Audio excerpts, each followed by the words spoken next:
Hello, you're watching Hornbill TV's Prime Time, and now the headlines.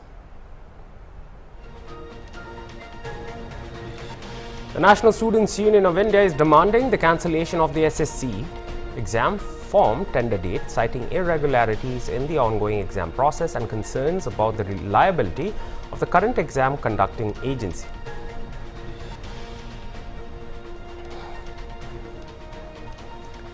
In a major infrastructure push, the Cabinet Committee on Economic Affairs chaired by Prime Minister Modi approved 4 multi-tracking railway projects aimed at decongesting critical routes and reducing logistics costs.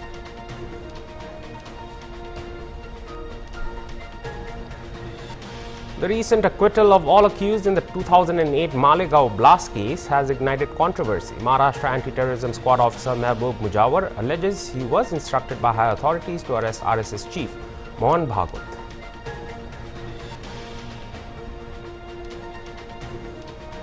The Election Commission on Friday announced that the polling to elect the Vice President of India will be held on September 9th, and the counting will also take place on the same day.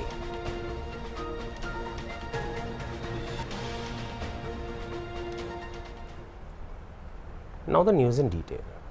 Uttar Pradesh's Minister of State for Backward Classes Welfare and Divyangjan Empowerment Independent Charge Narendra Kashyap, during a press conference in Lucknow, said the central and state governments are running many beneficial schemes for the welfare of the Divyangjan. Apart from this, many types of schemes are being run in the state to connect this group with the mainstream society, due to which they have started considering themselves self-reliant today, added the minister.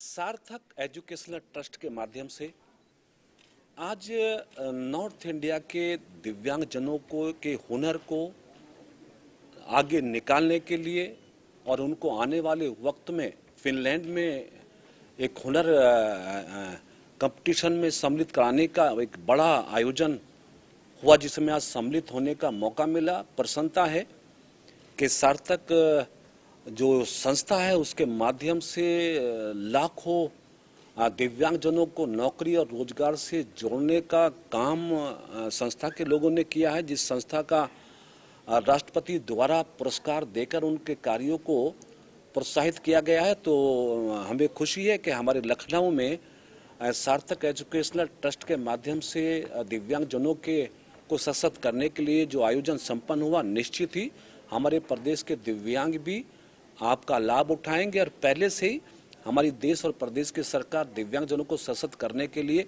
बहुत सारी योजनाओं को संचालित कर रही है। हम उत्तर प्रदेश में योगी जी के नेतृत्व में 1950 करोड़ रुपए की लागत से उत्तर प्रदेश के दिव्यांगजनों को सशक्त करने का प्रयास कर रहे हैं, जिसमें हम लगभग 11 लाख से ज़्यादा दिव्यांगजनों को 12,000 रुपये वार्षिक भरण पोषण की राशि देकर उनके जीवन को उन्नत बनाने का प्रयास है। और कृत्रिम अंग सहायक उपकरण के माध्यम से दिव्यांगजनों की यात्रा को सुगम बनाने का प्रयास है। ऐसी बहुत सारी योजनाएं हैं जो उत्तर प्रदेश सरकार द्वारा संचालित है, जिससे दिव्यांगजनों के जीवन में एक नया बदलाव आया है। इस बदलाव के लिए सार्थक एजुकेशनल ट्रस्ट का सहयोग भी हमें उत्तर प्रदेश में मिलेगा, ऐसी हमें संभावना है। आज का आयोजन बहुत सफल हुआ। आयोजक गणों को बहुत बधाई और शुभकामनाएं।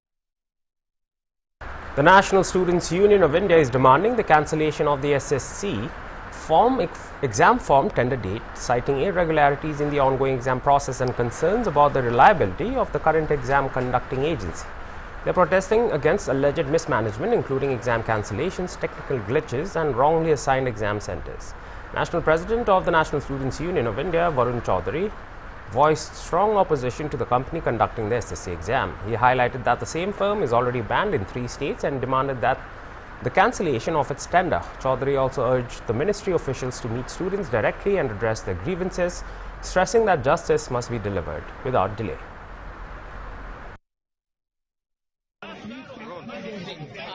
पुलिस एक अनाउंसमेंट कर रही है आज जो हुआ वो भी, तो आप क्या कहना चाहेंगे? हमारी मांग है कि बच्चे कोई गुंडे डकैत नहीं है, शांतिपूर्वक तरीके से प्रदर्शन कर रहे हैं। अभी तक मंत्रालय के मिनिस्टर इनसे मिले हैं और बच्चों का दर्द बांटे। ये एसएससी का वो संस्था, वो कंपनी एग्जाम करा रही है जिसको ऑलरेडी 3 स्टेट में बैन कर दिया गया। तुरंत इस कंपनी से टेंडर छीना जाए। 6 तारीख को बच्चों का एग्जाम है। पूरे खाली एसएससी के बच्चे नहीं है, रेलवे के बच्चे, तमाम बच्चे हैं। बच्चे बार बार एग्जाम देते हैं तो पता लगता है वो एग्जाम और सेंटर कॉम्प्रोमाइज हो गए। बच्चे पीड़ित हैं, बच्चे डकैत नहीं है। तुरंत हमारी डिमांड है कि मंत्रालय के लोग आगे इनसे मिले, बच्चों को न्याय दें। और अगर पुलिस ने एक भी बच्चे के लाठी चलाई तो सबसे पहले हम एनएसयूआई के लोग लाठी खाएंगे और एक भी बच्चे को आज नहीं आने देंगे। और ये सरकार बच्चों पर लाठी चलाना बंद करे, बच्चे को न्याय दे। और ये एसएससी के जो लोग बैठे हैं, जो धांधली में शामिल है, तुरंत उनको हटाया जाए और इस कंपनी का ठेका छीना जाए। हम ये शांतिपूर्वक तरीके से प्रदर्शन कर रहे हैं, शांतिपूर्वक तरीके से प्रदर्शन को चलने दें और मंत्री इधर आए और बच्चों की बात सुने। सर, हम टीचर्स ये बिल्कुल नहीं चाहते हैं। Meanwhile, DUSU President Rana Khatri demanded complete transparency in the SSC examination process. He linked the repeated paper scams to a larger failure of governance. Khatri said students and teachers protesting peacefully were forcibly removed, denied access to SSC officials and treated unfairly under heavy police presence. He asserted that the protest will continue until students' rights are protected and transparency is ensured.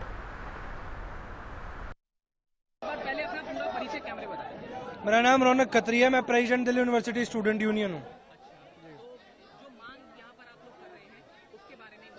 मांग स्पष्ट है, मांग clear है। SSC का paper transparent चाहिए, पहली चीज। दूसरी चीज, जिस कंपनी को ये टेंडर अलॉट हुआ था, सेंटरों को पेपर कंडक्ट कराने में वो कंपनी विफल दिखी है। आज से जब इंदौर में पटवारी घोटाला हुआ था, तब भी सेम कंपनी को टेंडर हुआ था। वो कंपनी वहां से ब्लैकलिस्ट होके आई थी और उसी कंपनी को देश का सबसे बड़ा एग्जाम यूपीएससी के बाद होने वाला, उस कंपनी को टेंडर दे दिया जाता है। तो सरकार की विफलताएं बताती है कि जो छात्र पढ़े लिखे शिक्षा संस्थानों से निकलकर अगर एग्जाम देने जाएगा तो वहां हमें घोटाले देखने को मिलेंगे, जिसके विरोध में आज छात्र बैठे हैं। हमारी मांगे सिंपल थी, एसएससी कमीशन के सामने अपनी बात रखनी थी। वहां पुलिस को अवगत कराकर हमारे टीचरों, अध्यापकों, अध्यापिकाओं के साथ ऐसे बर्बरता के साथ उठाया गया है जैसे वे अपराधी हों। कम से कम पैनल 100+ टीचर्स का था जो जाकर मीट करना चाहता था। पीसफुली मुलाकात कोई नहीं हुई किसी से भी। आश्वासन कुछ नहीं दिया, पुलिस खड़ी कर दिया। आतंकवादी है क्या? देश से सवाल पूछ रहे हैं, अपनी सरकार से सवाल पूछ रहे हैं, अपने डिपार्टमेंट से सवाल पूछ रहे हैं। आगे की रणनीति है, जब तक ट्रांसपेरेंसी नहीं बनेगी ये आंदोलन यूं ही चलता रहेगा। एसएससी का जो छात्रों का हक है उनको हम लोग दिलाकर रहेंगे। In a major infrastructure push, the Cabinet Committee on Economic Affairs chaired by Prime Minister Modi approved 4 multi-tracking railway projects aimed at decongesting critical routes and reducing logistics costs. Covering 13 districts across 6 states, the Rs 11,100 crore projects will add 574 kilometers to India's rail network and create nearly 229 lakh human days of employment. PM Modi called the move part of efforts to build next-generation infrastructure. The projects will benefit Maharashtra, Madhya Pradesh, West Bengal, Bihar, Odisha and Jharkhand. These include the Itarsi-Nagpur Fourth Line, Aurangabad-Parbhani doubling, Alowabari Road, New Jalpaiguri 3rd and 4th Line and Dangao-Posi-Jaroli 3rd and 4th Line. Railways Minister Ashwini Vaishnav said these tracks will increase line capacity, boost freight movement and cut emissions with enhanced connectivity to over 2,300 villages and 43.6 lakh people. The initiative supports PM Gati Shakti goals, enabling the movement of key goods like coal, cement and agricultural products. In another key decision, the Cabinet granted investment exemptions to NLC India Limited, allowing it to invest Rs 7,000 crore in renewable energy projects via its subsidiary NLCIL Renewables. This supports India's climate targets, building 500 gigawatt non-fossil fuel energy by 2030 and achieving net zero by 2070. NTPC also received enhanced investment powers for green energy through NTPC Green Energy Limited and its subsidiaries, with an increased investment limit of Rs 20,000 crore. Separately, the Cabinet approved a Rs 2,000 crore grant to the National Cooperative Development Corporation from financial year 25-26 to financial year 28-29 to help cooperatives expand projects and access working capital.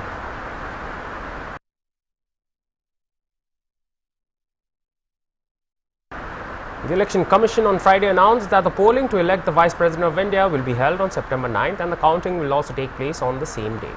The last day for filing nominations for the vice presidential post is August 21. The candidature can be withdrawn till August 25th. The post of vice president was left vacant after Jagdeep Dhankar resigned on the first day of the monsoon parliament session on July 21, citing health reasons. On Thursday, the Election Commission of India informed that it has completed the preparation and finalized the electoral college list for the upcoming vice presidential elections 2025. In a post on X, the Election Commission shared accordingly, the Commission has finalized the electoral college list for the vice presidential elections 2025. These members are listed in a continuous serial order arranged alphabetically based on the state union territory of their respective houses. The electoral college list will be available for purchase at a counter set up in the Election Commission of India from the date of notification, which is likely to be announced soon, the post read. The Vice President is elected by an electoral college consisting of members of both houses of parliament in accordance with the system of proportional representation by means of the single transferable vote, and the voting is in such an election is by secret ballot.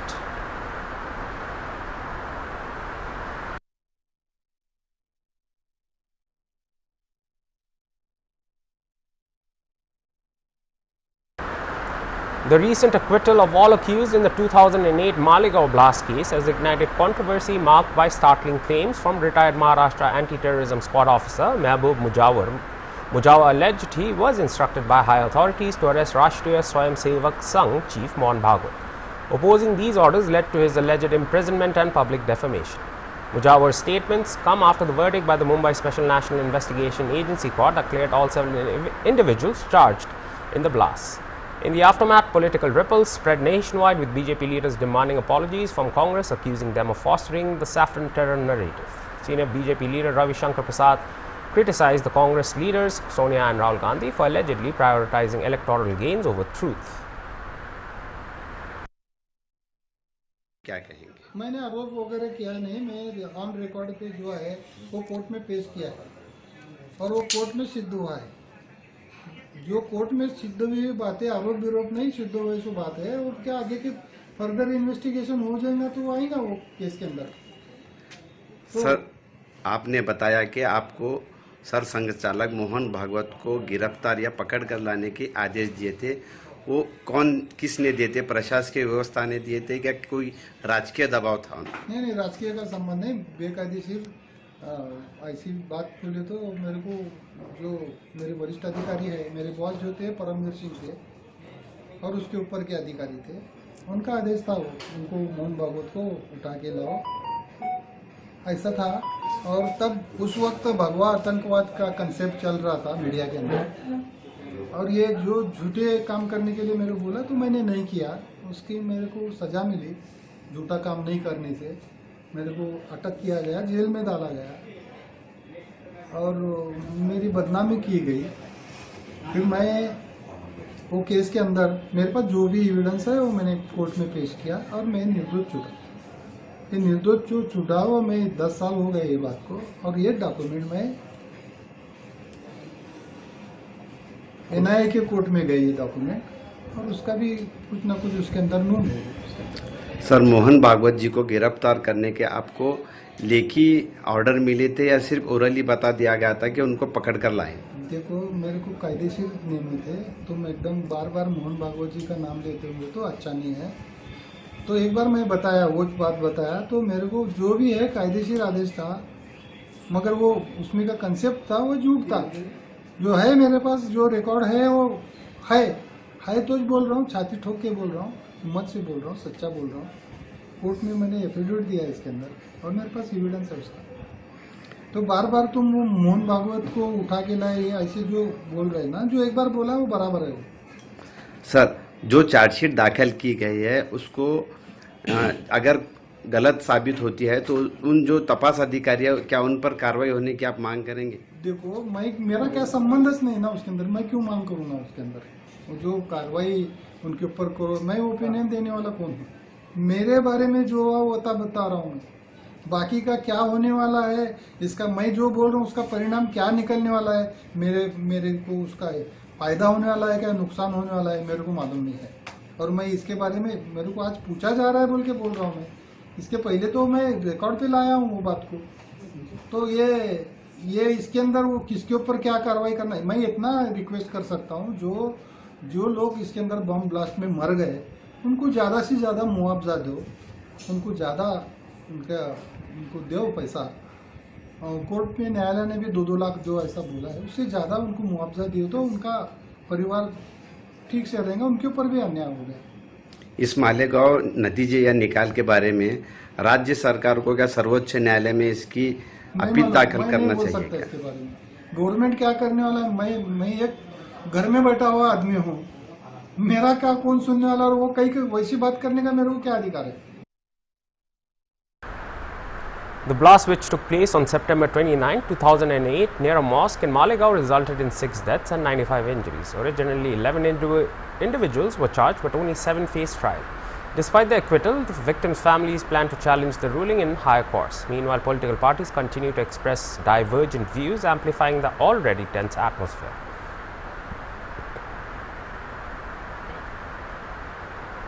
We'll be right back after a short break, so stay tuned for more news.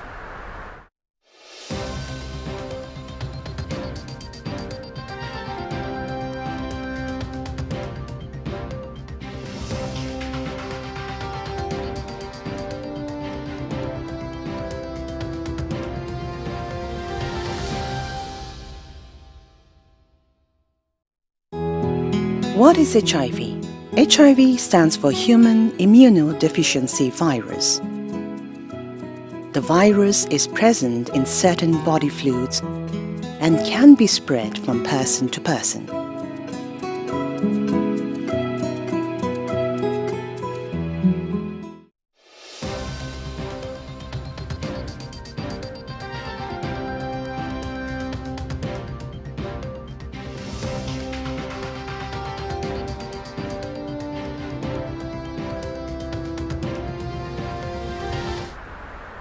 Welcome back. A special court for elected representatives on Friday convicted Prajwal Revanna, expelled JDS leader and former Lok Sabha Assam MP in the rape case of a domestic help. Prajwal, the grandson of former PM H.D. Deve Gowda, was held guilty in one of the 4 rape cases registered against him, and the court will pronounce the quantum of punishment tomorrow. After the verdict against him was pronounced, Prajwal Revanna broke down and was seen weeping. Revanna was convicted in connection with a rape case of a domestic help at a farmhouse in Hole Narasipura in Hassan district. A case was registered against him at the Hole Narasipura Rural Police Station of Hassan district. Earlier, seeking clarification on some technical matters, Judge Santosh Gajanan Bhatt had postponed the verdict, which was to be announced on July 30th. The verdict was announced today. The matter came into light in April last year after obscene videos of sexual harassment against multiple women were leaked ahead of the 2024 Lok Sabha elections. Honorable MP MLA Special Court convicted ex-MP Prajwal Revanna.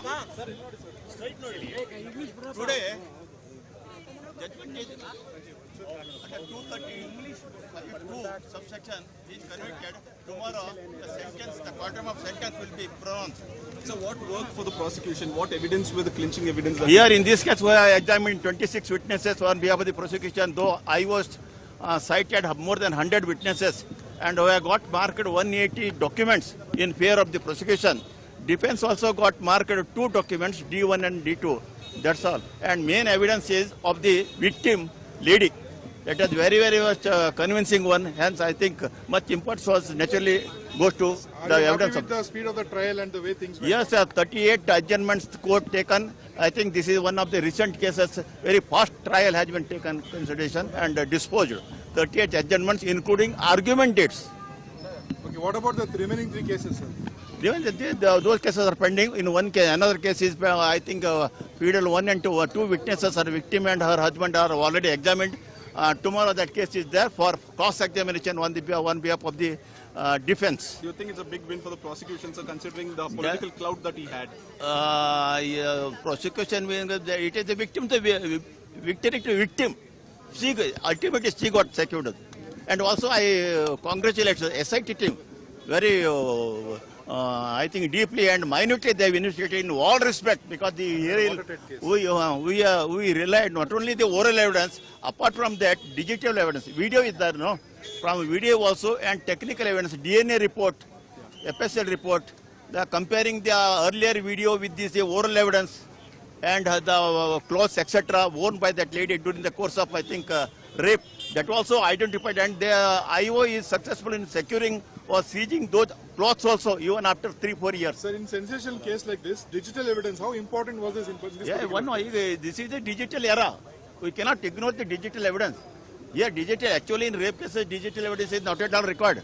How can we expect digital evidence in such cases? But because of the, I think, pleasure of the accused, he himself recorded the video during his illegal acts or sexual acts. Because of that only, we have taken into assistance of the digital evidence to find out the truth. Because the incident had taken place 3-4 years back. The allegation must be, naturally there comes allegation, 3-4 years back allegation. But when the earlier video is not morphed one, genuine one, such incidents happen. That is, ultimately, we have to, one can come to the conclusion. Himachal Pradesh continues to reel under the impact of the monsoon. A cumulative loss report released by the State Disaster Management Authority confirms that between June 28th and July 31st, the state has witnessed a grim toll, 95 rain-related deaths and 78 fatalities from road accidents. According to the State Emergency Operations Center, landslides claimed 5 lives, while flash floods led to 8 fatalities. The state also witnessed 17 deaths due to cloudbursts. Drowning incidents and falls from steep areas caused 18 deaths each. Other causes included snake bites, electrocution, and even a fire contributing to the overall disaster toll. In parallel, road accidents have taken a significant toll, with 78 lives lost. Districts like Mandi, Shimla, and Solan reported the highest casualties. The State Disaster Management Authority has assured that it continues to monitor the situation. The SEOC helpline 1070 remains operational 24/7 for any emergency support.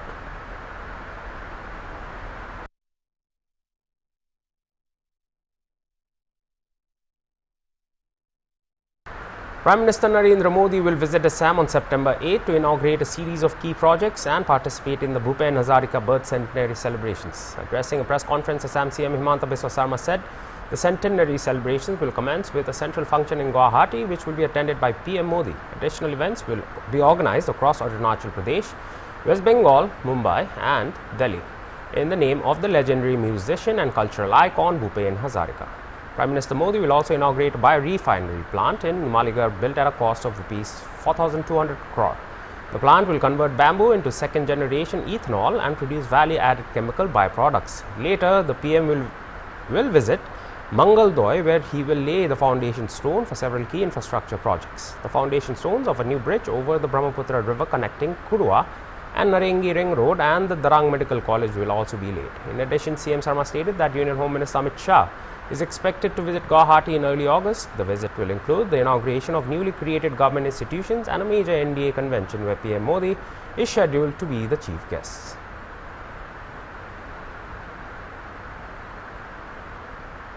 And that was all for this hour's bulletin. For more news and updates, stay tuned to HORNBILL TV. Goodbye.